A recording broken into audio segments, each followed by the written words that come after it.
పానార్పణముగా నేను పోయబడుతూ ఉన్నాను. మీ విశ్వాస యాగములోను దానికి సంబంధించినటువంటి కార్యాలలోను. అమ్మ, నా మాటలు అర్థమవుతున్నాయా? వినబుద్ధి కలుగుతున్నాయా? మీకు వినలేకపోతున్నారా?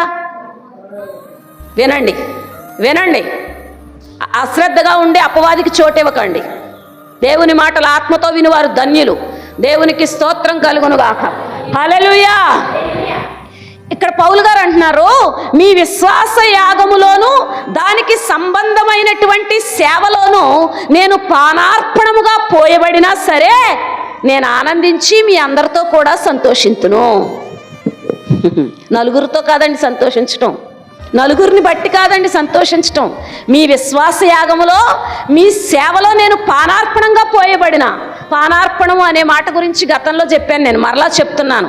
పాత నిబంధన గ్రంథంలో ద్రాక్షారసాన్ని ఒక అర్పణగా తెచ్చేవారు. అది యాజకులు తీసుకున్న తర్వాత మిగిలినటువంటి దానిని ఎవరికి పంచకుండా ఒక పెద్ద నిప్పుల కొలిమి వేసి ఆ నిప్పుల కొలిమి మీద ఆ ద్రాక్షారసాన్ని పోసేసేవారు. అది దాచడానికి లేదు, పంచడానికి లేదు. దాన్ని తీసుకెళ్ళి ఒక నిప్పుల కొలిమి మీద పోస్తే ఆ నిప్పుల మీద ఆ ద్రాక్షారసము మండిపోయేది.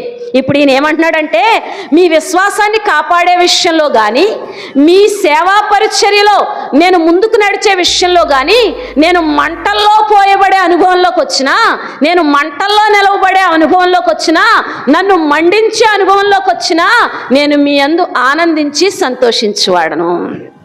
ఎందుకంటే పౌలు గారికి మనుషుల సంతోషం కాదు కావాల్సింది, దేవుని సంతోషం కావాలి ఆయనకి. నేను మనుష్యులను సంతోషపెట్టుగోరవాడనైతే నేను ఎప్పటికీ దేవునికి దాసుడను కాకయే పోవుదును అన్నాడు. నేను మనుష్యుని సంతోషపెట్టేవాడిని అయితే అసలు నేను ఎప్పటికీ కూడా క్రీస్తు యేసుకి దాసుడిని కాకపోదును. కాబట్టి మిమ్మల్ని నడిచే విషయంలో మీరు నన్ను ఒక్కొక్క నిప్పుల గుండంలోకి వేస్తున్నా, నా మీద మీరు నిప్పులు వేస్తున్నా, నేను పైనున్న దేవుణ్ణి చూస్తూ నేను ఆనందించి మీతో కూడా.